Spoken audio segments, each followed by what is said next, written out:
And with me now is France 24's Andrew Hilliar. And Andrew, Putin's been speaking quite a bit today. Just give us a sense of what else he's had to say.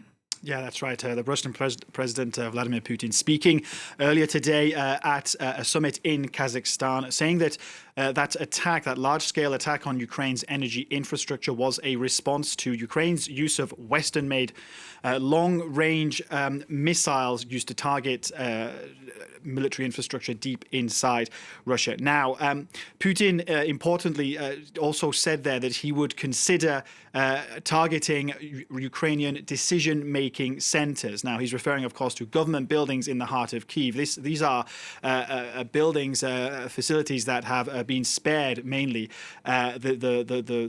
the worst of Russian bombing on Kyiv. Putin also referring to the Oreshnik missile. Of course, that's the intermediate-range ballistic missile that we saw used last Thursday on the Ukrainian city of Dnipro. The Russian president threatening to use more of these missiles. Now, Putin originally described the use of that missile last week as a response, again, to Ukraine's use of Western-made long-range missiles on targets inside Russian territory. But these are, I think, familiar tactics from the Russian president. He wants to, of course, scare Ukraine away from using these offensive capabilities.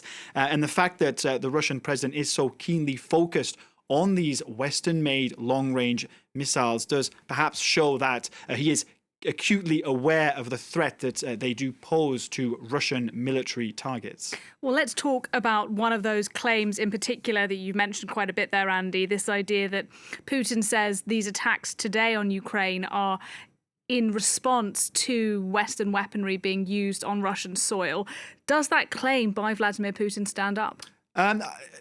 Well, Nadia, it's very important, I think, to contextualize Vladimir Putin's comments. As you said, he said it was in response to the use of those Western-made missiles. This is, however, the second time this month that Russia has carried out a large-scale attack on Ukraine's energy infrastructure. We saw the first such attack carried out on November 17th.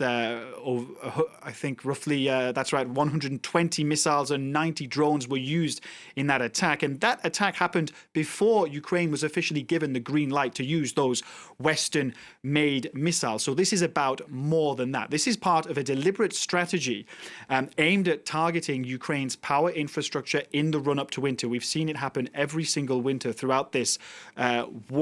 And this is before the lowest of the temperatures have yet to arrive. Now, I've reported from Ukraine twice in winter during this war. And what has always struck me is the resilience of the Ukrainian people, because, of course, you mustn't forget that power cuts not only mean no lighting and no heating, but they also mean no running water in many cases, because you need electricity to power those pumps. So people have to go outside to collect water in, again, the freezing temperatures. Of course, also worth reminding viewers that all of this is also happening in the run-up to the inauguration of Donald Trump in January. So, Vladimir Putin perhaps also trying to maintain maximum pressure on Ukraine as that new US administration prepares to take office in January. And there's also, of course, this coming amid speculation that Trump may put pressure on Ukraine to sit down and talk, engage in negotiations with Russia to try and find some way to end this war.